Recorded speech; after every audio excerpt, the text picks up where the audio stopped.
왜 성경은 두려워하지 말라고 반복하는가? 안녕하세요, 소중한 청취자 여러분. 오늘 이 시간 여러분과 함께 매우 흥미로우면서도 우리 삶에 깊숙이 관련된 주제를 탐험해 보려 합니다. 바로 두려움과 평안이라는 우리가 매일 경험하지만 정작 그 본질을 제대로 이해하지 못하고 있는 감정들에 대한 이야기입니다. 혹시 여러분은 이런 경험이 있으십니까? 새벽에 갑자기 깨어 무언가 모를 불안감에 시달리거나 중요한 결정을 앞두고 가슴이 두근거리며 잠을 이루지 못하는 밤들 말입니다. 그럴 때 우리는 흔히 평안을 갈구하게 됩니다.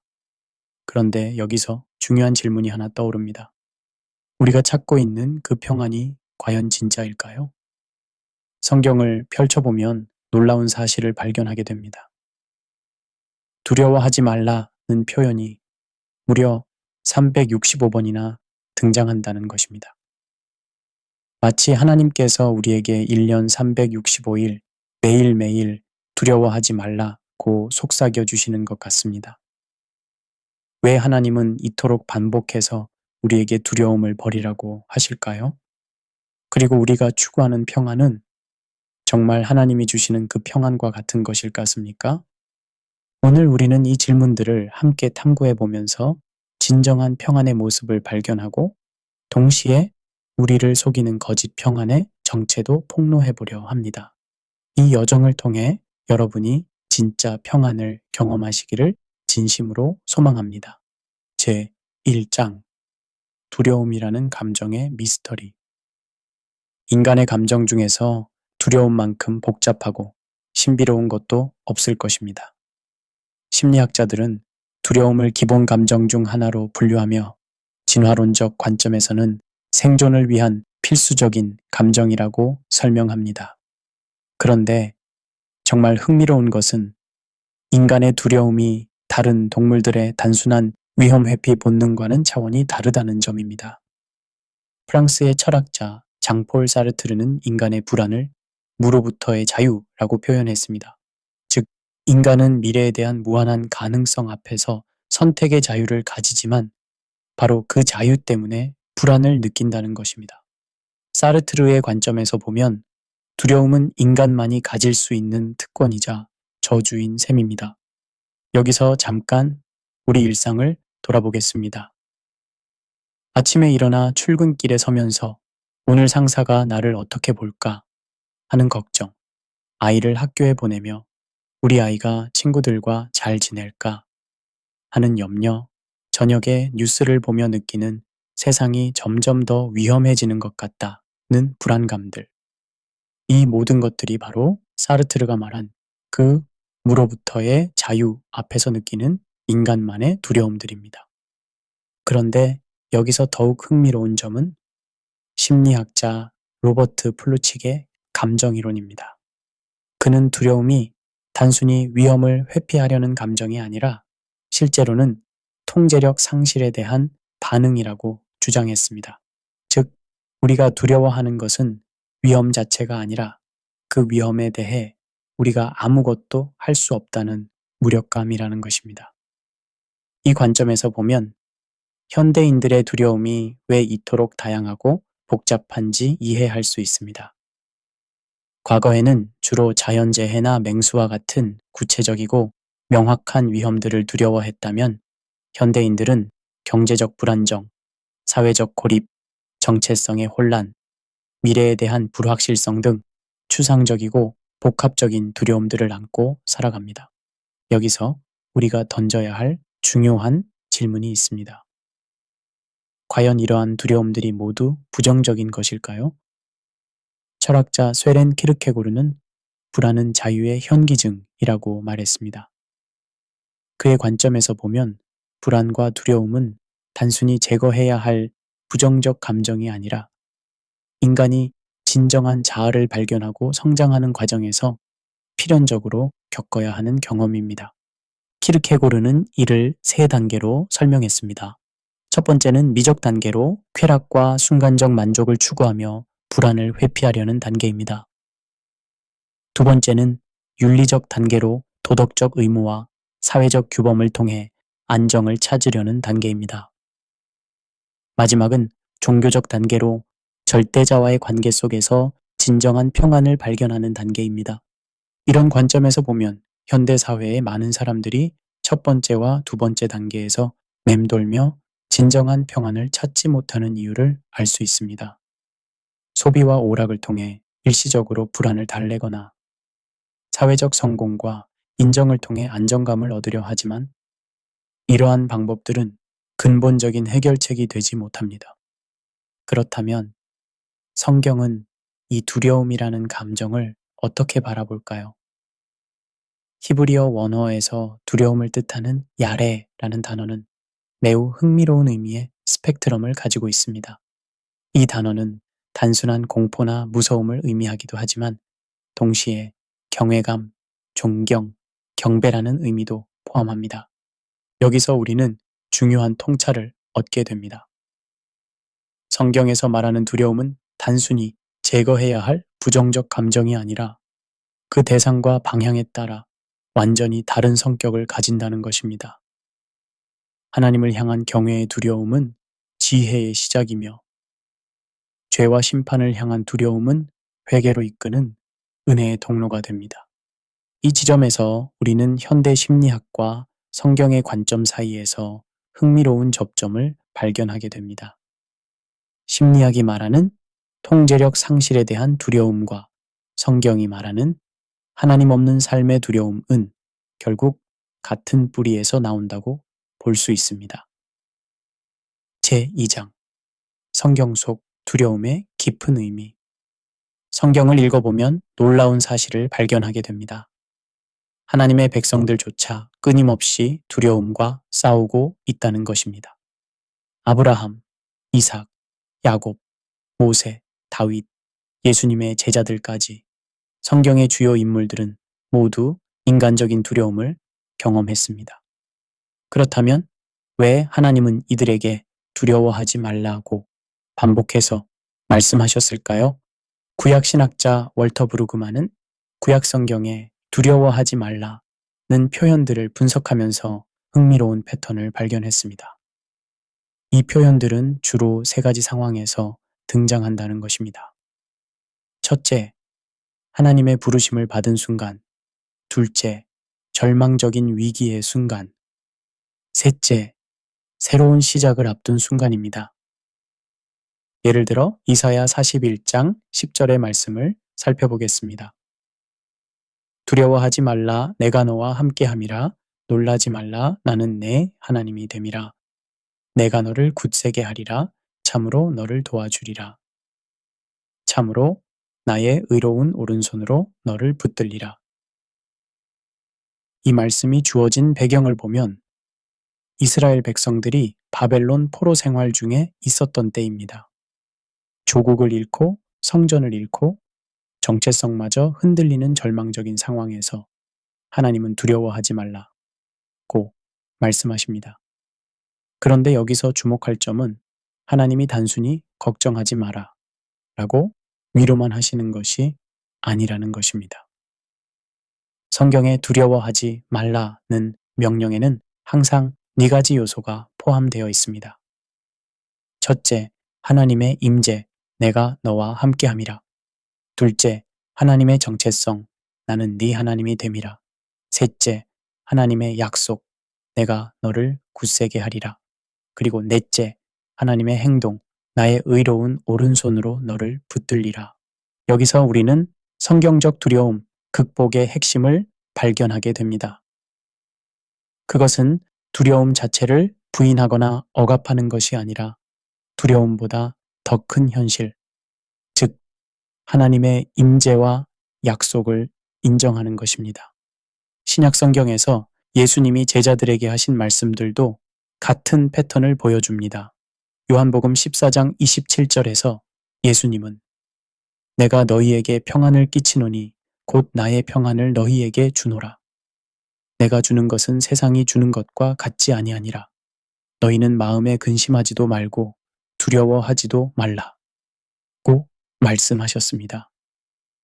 여기서 주목할 점은 예수님이 나의 평안이라고 표현하신 것입니다. 이는 단순히 문제가 없는 상태나 편안한 감정을 의미하는 것이 아닙니다. 예수님의 평안은 십자가를 향해 가시면서도 제자들의 배신을 아시면서도 극심한 고통을 예상하시면서도 가지셨던 그 평안입니다. 성경학자 N.T. 라이트는 이를 폭풍 속의 평안이라고 표현했습니다. 즉, 환경이 평온해서 느끼는 평안이 아니라 폭풍 한가운데서도 흔들리지 않는 내적 안정감을 의미한다는 것입니다. 이런 관점에서 보면 성경이 말하는 두려움 극복은 현대 심리학이나 자기 개발서에서 제시하는 방법들과는 근본적으로 다릅니다. 현대의 접근법들은 주로 두려움의 원인을 제거하거나 두려움을 느끼지 않도록 훈련하거나 긍정적 사고를 통해 두려움을 극복하려고 합니다. 하지만 성경은 다른 접근을 제시합니다. 두려움이 있어도 괜찮다는 것입니다. 오히려 두려움을 느끼는 것이 정상이며 중요한 것은 그 두려움 앞에서 누구를 바라보느냐는 것입니다. 시편 23편의 다윗은 사망의 음침한 골짜기를 다닐지라도 라고 말합니다. 여기서 다닐지라도라는 표현이 중요합니다. 다윗은 사망의 골짜기를 피해 가려고 하지 않습니다. 그 골짜기를 통과해야 한다는 것을 인정합니다. 하지만 그 골짜기에서도 해를 두려워하지 아니할 것이라고 고백합니다. 왜냐하면 주께서 나와 함께 하심이라는 확신이 있기 때문입니다. 이것이 바로 성경적 두려움 극복의 비밀입니다. 두려움을 부인하지도 회피하지도 않지만 두려움보다 더 큰 현실인 하나님의 임재를 인정하는 것입니다. 그런데 여기서 우리가 주의해야 할 점이 있습니다. 성경에 두려워하지 말라는 명령이 맹목적인 낙관주의나 현실 도피를 의미하는 것은 아니라는 것입니다. 오히려 성경은 현실을 정직하게 직시하면서도 그 현실을 넘어서는 하나님의 주권을 인정하라고 말합니다. 역사적으로 보면 가장 큰 믿음을 보여준 사람들은 가장 큰 두려움을 경험한 사람들이었습니다. 마틴 루터는 종교개혁을 시작하면서 나는 두렵다. 하지만 하나님의 말씀 앞에 서겠다고 고백했습니다. 디트리히 본회퍼는 나치에 저항하면서 두려움은 있지만 복음의 진리가 더 크다고 믿었습니다. 이들의 공통점은 두려움을 없애려고 하지 않았다는 것입니다. 대신 두려움보다 더 큰 진리와 사명을 붙잡았습니다. 이것이 바로 성경적 용기의 본질입니다. 제3장 참된 평안과 거짓 평안의 구별법. 평안에 대한 현대인들의 갈망은 어쩌면 인류 역사상 그 어느 때보다도 간절할지 모릅니다. 하지만 역설적이게도 평안을 추구하는 방법들이 많아질수록 진짜 평안은 더욱 멀어지는 것 같습니다. 왜 그럴까요? 사회심리학자 베리 슈워츠는 그의 저서 선택의 역설에서 흥미로운 분석을 제시합니다. 현대사회는 선택의 자유를 최고의 가치로 여기지만 정작 너무 많은 선택권이 사람들을 더욱 불안하게 만든다는 것입니다. 평안을 얻는 방법들도 마찬가지입니다. 명상, 요가, 심리상담, 자기개발, 종교적 체험 등 수많은 선택지가 있지만 정작 진정한 평안을 경험하는 사람들은 많지 않습니다. 여기서 우리는 중요한 질문을 던져야 합니다. 과연 우리가 추구하는 평안이 진짜일까요? 아니면 우리 자신을 속이는 거짓 평안일까요? 먼저 거짓 평안의 특징들을 살펴보겠습니다. 첫 번째는 회피형 평안입니다. 이는 문제나 갈등을 직면하지 않고 외면함으로써 얻는 일시적 안정감입니다.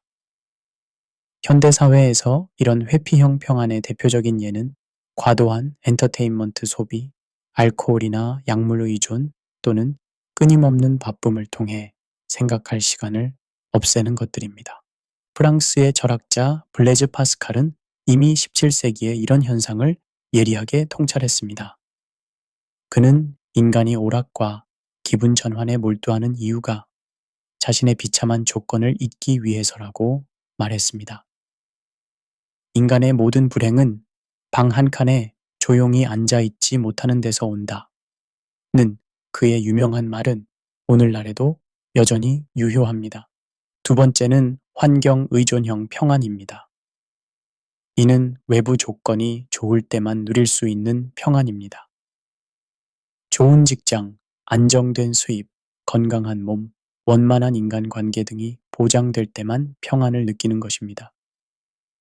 물론 이런 것들이 중요하지 않다는 말은 아닙니다. 하지만 이것들에만 의존하는 평안은 환경이 바뀌는 순간 사라져 버립니다.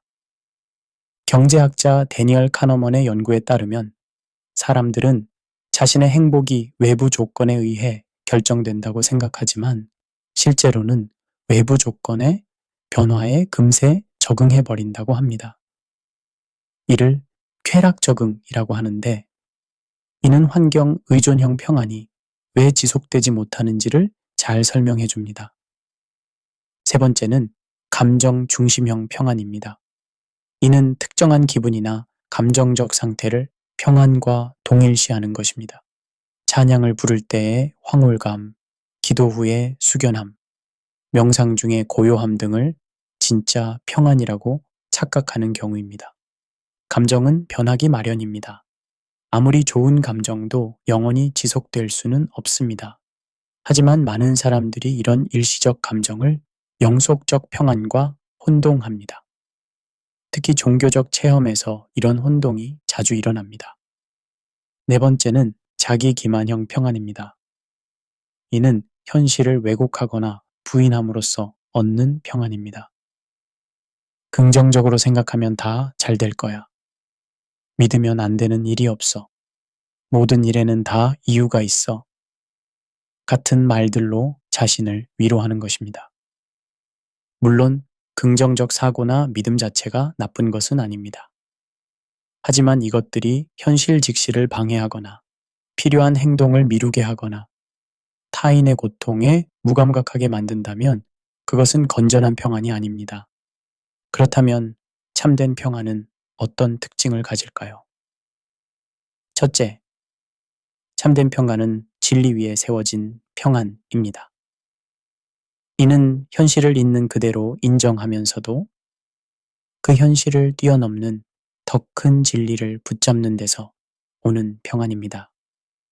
예수님이 십자가를 앞두고도 평안하실 수 있었던 것은 고난을 부인해서가 아니라 고난 너머에 있는 하나님의 뜻과 계획을 신뢰하셨기 때문입니다. 둘째, 참된 평안은 관계 속에서 누리는 평안입니다. 혼자만의 고독한 평안이 아니라 하나님과의 관계, 그리고 이웃과의 올바른 관계 속에서 누리는 평안입니다.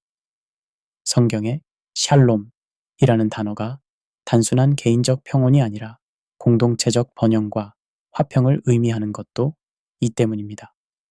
셋째, 참된 평안은 성장하는 평안입니다.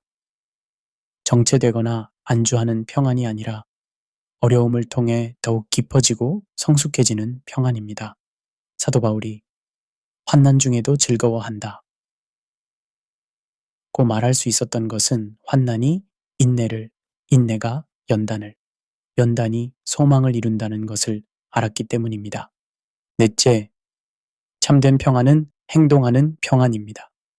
무력감이나 체념이 아니라 할 수 있는 일과 할 수 없는 일을 구별하여 할 수 있는 일에 최선을 다하는 평안입니다. 신학자 라인홀드 니버의 유명한 기도문이 이를 잘 표현합니다. 바꿀 수 없는 것을 받아들이는 평정과 바꿀 수 있는 것을 바꾸는 용기와 그 둘을 구별하는 지혜를 주소서. 이런 참된 평안은 어디서 올까요?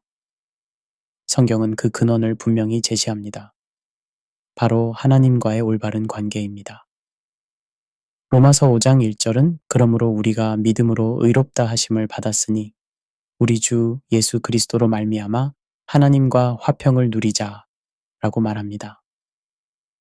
여기서 화평으로 번역된 단어가 바로 에이레네인데 이는 단순한 감정적 평안이 아니라 관계적 화해와 조화를 의미합니다.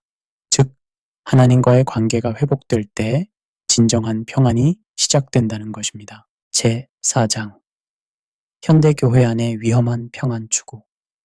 교회는 본래 참된 평안을 제공하는 곳이어야 합니다. 하지만 현실은 어떨까요? 안타깝게도 오늘날 많은 교회에서도 거짓 평안들이 유통되고 있습니다. 이는 매우 심각한 문제입니다. 왜냐하면 종교적 포장을 한 거짓 평안은 일반적인 거짓 평안보다 더욱 교묘하고 지속적이기 때문입니다. 사회학자 피터 버거는 종교의 기능 중 하나를 의미 체계 제공이라고 설명했습니다. 종교는 인간에게 삶의 의미와 목적을 제공함으로써 불안을 해소해 준다는 것입니다. 하지만 문제는 이런 기능이 때로는 진리보다는 위로에 우선순위를 두게 만든다는 점입니다. 현대 교회에서 나타나는 거짓 평안의 첫 번째 유형은 번영 신학적 평안입니다. 이는 믿음을 가지면 물질적 복과 건강, 성공이 보장된다는 가르침에서 오는 평안입니다.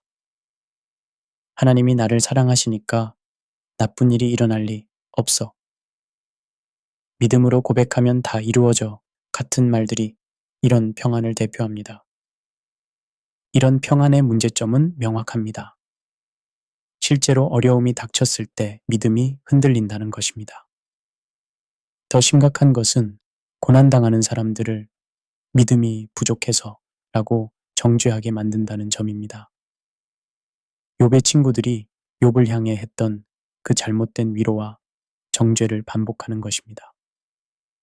성경의 욥기는 이런 단순한 인과응보적 사고를 강력히 반박합니다. 욥은 의로운 사람이었지만 극심한 고난을 당했습니다. 그의 친구들은 분명히 숨겨진 죄가 있을 것이라며 욥을 정죄했지만 하나님은 오히려 친구들의 말이 옳지 않다고 하셨습니다. 두 번째 유형은 감정 중심적 평안입니다. 많은 교회에서 찬양의 분위기나 기도회에 뜨거운 감정을 신앙의 척도로 여기는 경향이 있습니다. 물론 감정 자체가 나쁜 것은 아닙니다. 하나님은 우리의 감정까지도 창조하셨고 예배에서 감정의 역할은 분명히 있습니다. 하지만 문제는 감정을 신앙의 전부로 여기거나 감정적 체험이 없으면 하나님이 함께하지 않으신다라고 생각하는 것입니다. 이런 접근법은 결국 신앙을 감정의 기복에 좌우되게 만듭니다. 종교심리학자 윌리엄 제임스는 종교적 체험을 일회적 체험형과 점진적 성장형으로 구분했습니다. 일회적 체험형은 강렬한 종교적 체험을 통해 급격한 변화를 경험하는 것이고, 점진적 성장형은 꾸준한 신앙생활을 통해 서서히 성숙해가는 것입니다. 두 유형 모두 유효하지만 문제는 첫 번째 유형만을 정상으로 여기는 것입니다. 세 번째 유형은 도피적 평안입니다. 이는 현실의 문제나 사회적 책임을 외면하면서 저 세상에만 소망을 두는 평안입니다. 이 세상은 나그네 길이니까. 곧 주님이 오실 텐데 뭘 그렇게 애쓰나 같은 말들이 이런 평안을 대표합니다.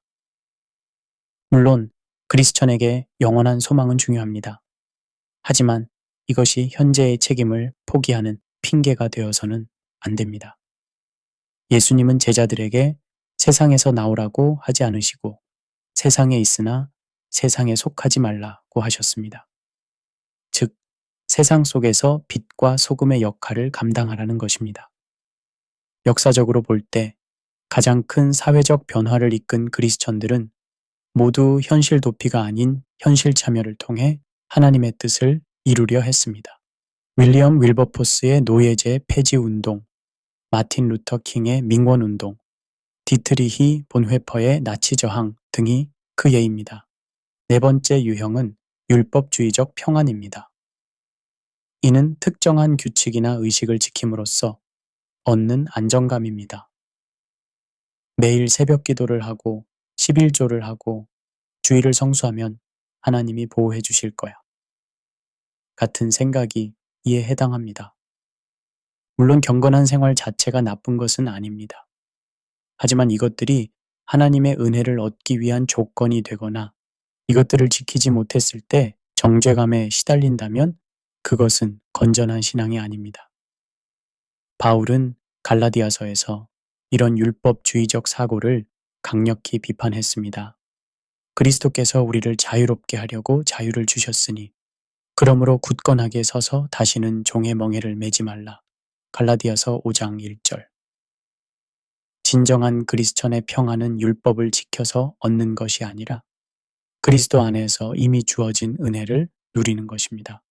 다섯 번째 유형은 신비주의적 평안입니다. 이는 특별한 계시나 신비한 체험을 통해 얻는 평안입니다. 하나님이 꿈에서 보여주셨어. 성령님이 직접 말씀해 주셨어. 같은 말들이 이런 평안을 대표합니다. 하나님의 초자연적 역사를 부정하는 것은 아닙니다. 하지만 이런 체험들이 성경의 기준을 넘어서거나 성경보다 우선시된다면 위험합니다. 또한 이런 체험이 없는 사람들을 영적으로 열등하다고 여기게 만들 수도 있습니다. 종교개혁자들이 오직 성경을 강조한 이유가 바로 여기에 있습니다. 개인적 체험이나 교회의 전통보다도 성경의 권위를 우선시함으로써 주관적 신앙의 위험성을 경계한 것입니다. 그렇다면 어떻게 이런 거짓 평안들을 분별할 수 있을까요? 몇 가지 기준을 제시해 보겠습니다. 첫째, 성경과 일치하는가? 참된 평안은 성경의 가르침과 일치해야 합니다. 성경이 고난의 불가피성을 말하는데 믿으면 고난이 없다고 가르친다면 그것은 성경적이지 않습니다. 둘째, 현실을 직시하게 하는가? 참된 평안은 현실 도피를 조장하지 않습니다. 오히려 현실을 정직하게 인정하면서도 그 속에서 하나님의 뜻을 찾게 만듭니다. 셋째, 다른 사람에 대한 사랑을 증진시키는가? 참된 평안은 자기중심적이지 않습니다. 오히려 다른 사람의 필요에 민감하게 반응하게 만듭니다. 넷째, 지속성이 있는가? 일시적 위로가 아니라 지속적인 힘을 주는가? 환경이 바뀌어도 유지되는가? 그리고 다섯째, 성장을 도모하는가? 안주나 정체가 아니라 영적, 인격적 성장을 이끄는가? 입니다. 제5장, 진정한 평안을 찾아서 실천적 접근. 이제 우리는 매우 실제적인 질문에 직면하게 됩니다. 과연 어떻게 하면 진정한 평안을 경험할 수 있을까요? 이론적 이해를 넘어서 실제 삶에서 적용할 수 있는 구체적인 방법들이 있을까요? 먼저 우리가 이해해야 할 것은 참된 평안은 한 번에 완전히 얻어지는 것이 아니라는 점입니다. 그것은 평생에 걸친 여정이며 매일매일 새롭게 선택하고 훈련해야 하는 것입니다.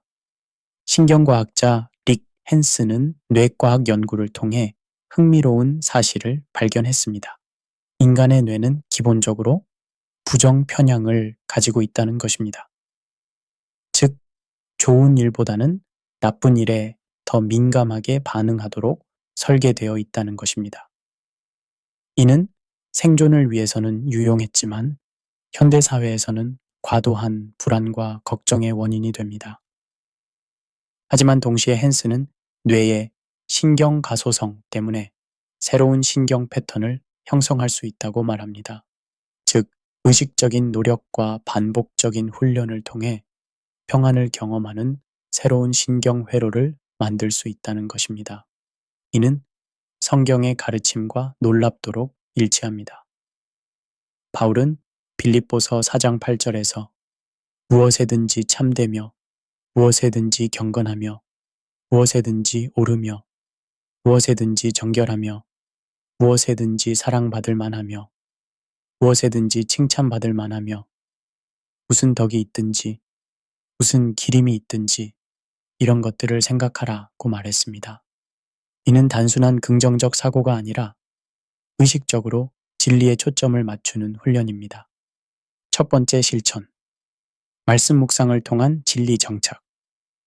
참된 평안의 첫 번째 실천적 방법은 하나님의 말씀을 마음에 새기는 것입니다. 이는 단순히 성경을 읽는 것을 넘어서 말씀을 깊이 묵상하고 내면화하는 것을 의미합니다. 시편 1편 2절은 여호와의 율법을 즐거워하여 그의 율법을 주야로 묵상하는도다 라고 말합니다.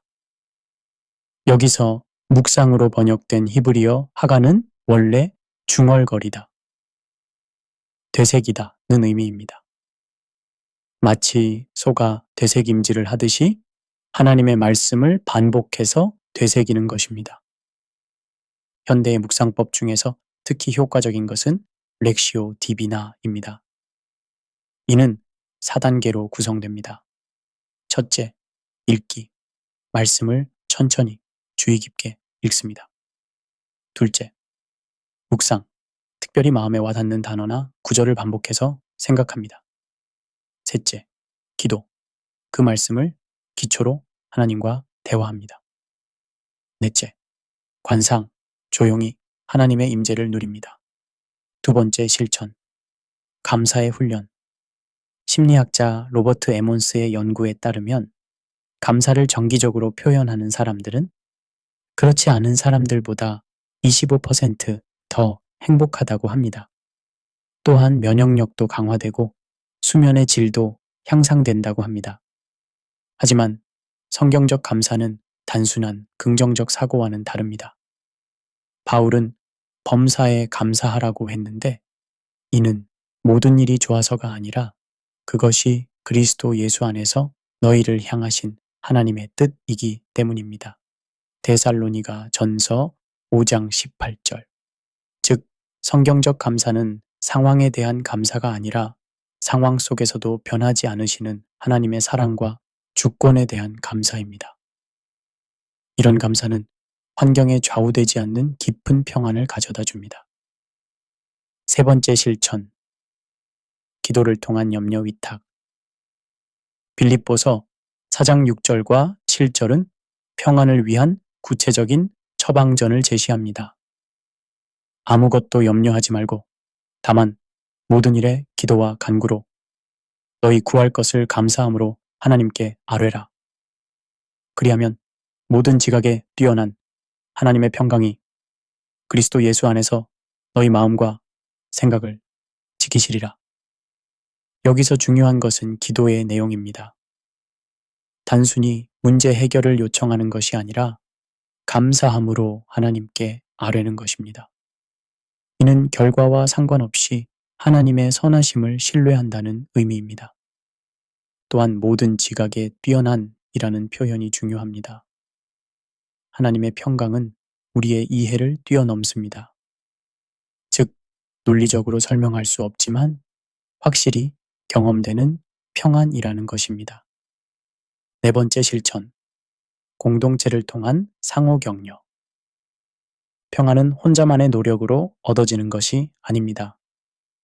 성경은 피차 격려하라. 서로의 짐을 지라고 말합니다. 건전한 신앙 공동체는 참된 평안을 경험하는 데 필수적입니다. 하지만 여기서 주의할 점이 있습니다. 공동체가 서로의 상처를 핥아주는 위로 클럽이 되어서는 안 됩니다. 진정한 공동체는 서로를 진리로 도전하고 성장을 위해 책임을 지며 때로는 아픈 말도 사랑으로 할 수 있는 곳입니다. 다섯 번째 실천. 섬김을 통한 자기 망각.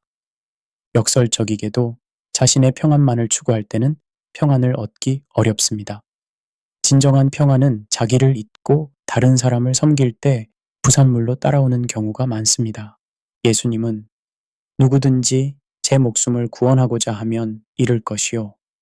누구든지 나를 위하여 제 목숨을 잃으면 구원하리라고 하셨습니다. 마태복음 16장 25절. 이는 섬김의 역설을 잘 보여줍니다.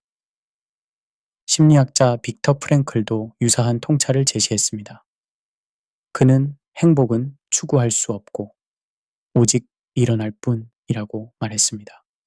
즉, 행복이나 평안을 직접적인 목표로 삼는 것이 아니라 의미 있는 일에 헌신할 때 자연스럽게 따라오는 것이라는 뜻입니다.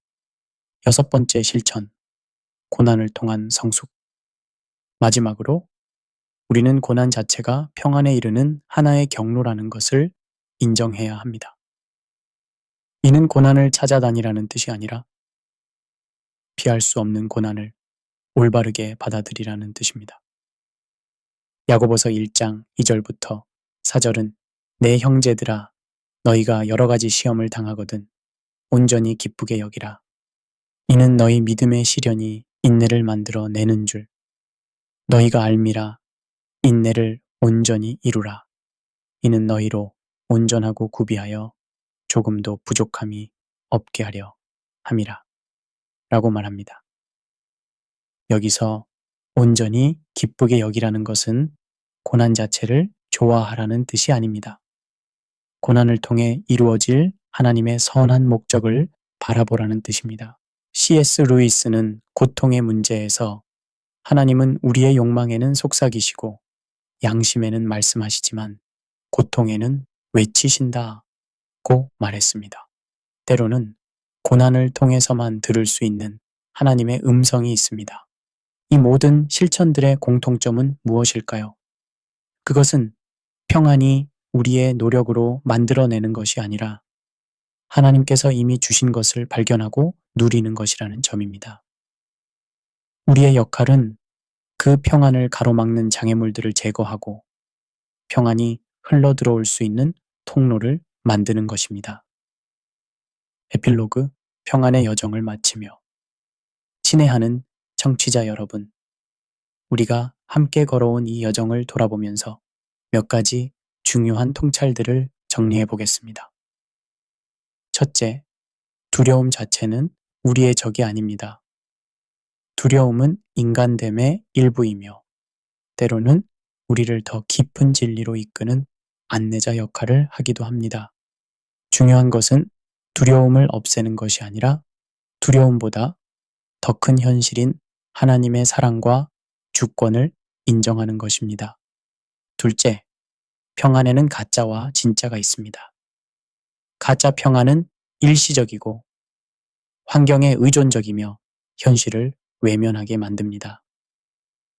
반면 진짜 평안은 지속적이고 진리에 기반하며 현실을 변화시키는 힘을 가지고 있습니다. 셋째, 교회조차도 때로는 거짓 평안을 제공할 수 있습니다. 우리는 성경의 기준으로 모든 가르침을 검증해야 하며 십자가의 복음에서 벗어난 어떤 위로도 경계해야 합니다. 넷째, 참된 평안은 단순한 감정이 아니라 관계적 현실입니다. 하나님과의 올바른 관계, 이웃과의 건전한 관계, 그리고 자신과의 정직한 관계 속에서 누리는 총체적 조화 상태입니다. 다섯째, 평안은 목적지가 아니라 여정입니다. 우리는 평안을 완전히 소유하는 것이 아니라 매일매일 새롭게 선택하고 훈련해야 합니다. 마지막으로 가장 중요한 것은 평안의 근원이신 예수 그리스도 자신입니다. 그분은 수고하고 무거운 짐진 자들아 다 내게로 오라. 내가 너희를 쉬게 하리라고 약속하셨습니다. 이 약속은 어제도 오늘도 내일도 변함없이 유효합니다. 혹시 여러분이 지금 어떤 두려움이나 불안 가운데 계시다면 그것을 부끄러워하지 마십시오. 대신 그 두려움을 솔직하게 하나님께 아뢰고 그분의 더 크신 사랑과 능력을 바라보시기 바랍니다. 혹시 여러분이 지금까지 거짓 평안에 안주하고 계셨다면 이제 진짜 평안을 향한 여정을 시작하시기 바랍니다. 그 길이 쉽지만은 않을 것입니다. 하지만 그 끝에는 모든 지각에 뛰어난 하나님의 평강이 기다리고 있습니다. 그리고 혹시 여러분이 이미 참된 평안을 경험하고 계시다면 그 평안을 혼자만 누리지 마시고 주변에 두려워하는 사람들과 나누시기 바랍니다. 평안은 나눌수록 더욱 깊어지고 풍성해지는 하나님의 선물입니다. 성경은 말합니다. 평강의 하나님이 친히 너희를 온전히 거룩하게 하시고 또 너희의 온 영과 혼과 몸이 우리 주 예수 그리스도께서 강림하실 때에 흠없게 보존되기를 원하노라. 너희를 부르시는 이는 미쁘시니 그가 또한 이루시리라. 데살로니가 전서 5장 23절과 24절. 이것이 우리에게 주어진 궁극적 약속입니다. 평강의 하나님이 친히 우리와 함께 하시며 우리를 온전케 하시고 끝까지 지켜주실 것입니다.